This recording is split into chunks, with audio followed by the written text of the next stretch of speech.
বিসমিল্লাহির রহমানির রহিম। 24 গণঅভ্যুত্থানে শহীদ ও আহত পরিবারের কর্তৃক আয়োজিত আজকের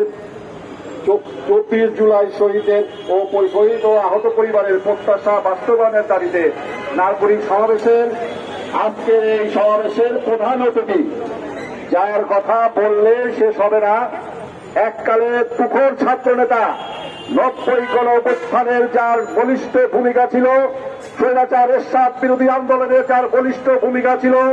সেই আমাদের প্রাণপ্রিয় নেতা, রাজপথের সংগ্রামী নেতা, 24 গণঅভ্যুত্থানের যার সরাসরি রাজপথে বলিষ্ঠ ভূমিকা ছিল, জনাব তারেক রহমানের নেতৃত্বে যিনি রাজপথে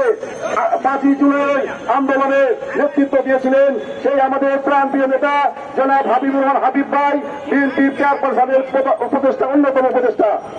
আমাদের মাঝে আরো উপস্থিত হবেন ইতিমধ্যে